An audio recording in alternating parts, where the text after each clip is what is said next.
when I first saw this trailer and I heard this, like when I first saw the trailer, I was super excited for this movie. I thought it could be the best movie of the year.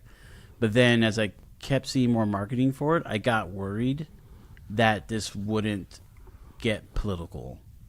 And I was just so happy and surprised that it got political, that I wasn't afraid to say what I was going to say. And that, both sides, honestly, shots were fired on both sides. But it kept the main thing the main thing. What about you, Carlos? Yeah, I wasn't really anticipating this movie that much. I wasn't. I didn't watch most of the trailers. I saw like one of them that played in the theater a lot, and it didn't really give me a great idea of what the movie was even about. I didn't know what really the story was. Like I just knew people were looking forward to it because it's a movie with Leo DiCaprio in it, and it's a new Paul Thomas Anderson movie. So like film buffs, cinephiles, whatever, were excited about that. But yeah, I like it wasn't until like I'd heard like a lot of the really positive reviews that I got kind of interested. And yeah, like you said, because I didn't know what it was about, like seeing how it was just like so bold in showing these like really this really relevant imagery and the whole real like backdrop that the movie's taking place during. It's so like relevant to what's going on right now. I was very surprised to see that. And it's just like around this incredibly well made, entertaining, like pretty simple story about just a father trying to reconnect with his daughter, you know? Yeah, and it definitely showed that you can do chase scenes in movies and it can be, done well. I'm looking at you, The Last Jedi, and Ryan Johnson. Um, but, that's just a little joke towards them. Um, but yeah, it was like a beautiful story about a father-daughter relationship. Once you got past the first act, like, and I think you said that beautifully with the backdrop of what's relevant today in the political sphere. Yeah. I think too, like, I mean, every movie is about relationships in some way.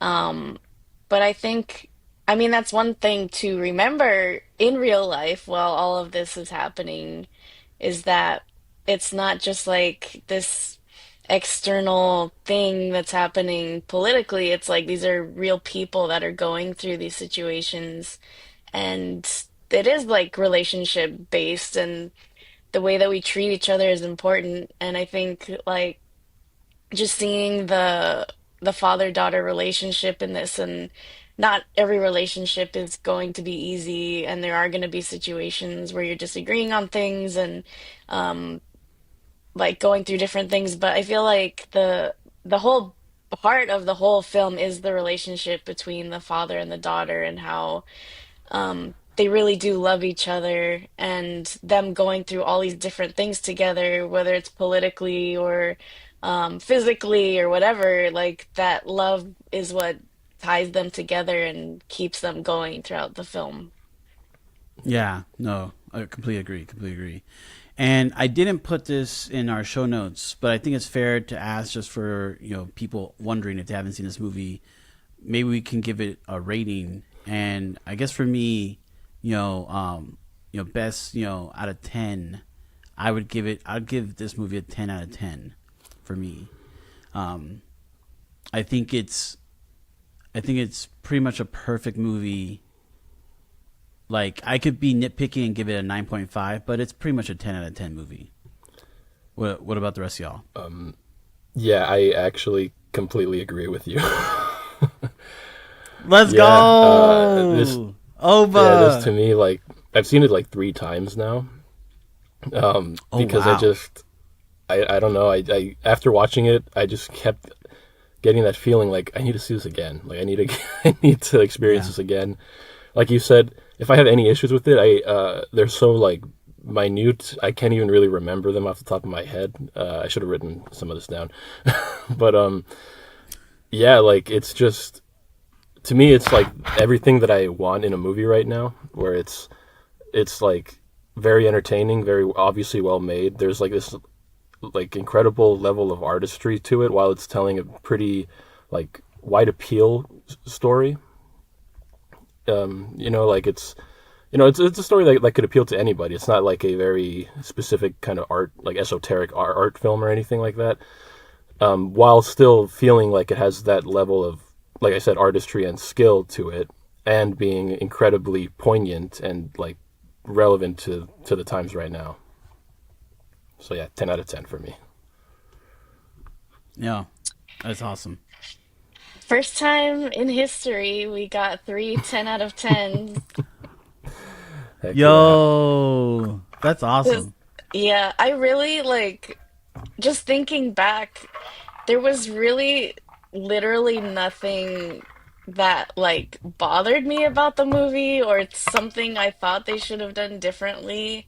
Um, again, I think I've said this somewhere else, but like we saw it at 11 p.m. or like it literally started at 11:30 p.m. and so usually I'm really not the kind of person to be very aware at that time. Like I need my sleep.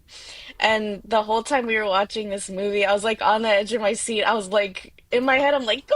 Like I was like so like into it and like wanting them to succeed and like just really caring about everything in the film. Hmm. And it was really like I don't know, I haven't had that kind of a feeling in the theater since like um okay, I'm for Everything Everywhere Endgame, All at Once Endgame, or or Endgame. well, actually Endgame. I think like just that excitement of like what's gonna happen Yeah. next and where are they gonna go and like what's yeah, like, are the characters gonna be okay? Kind of a feeling.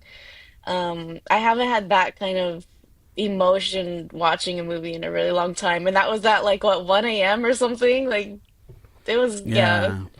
So it was a really great Yeah, film.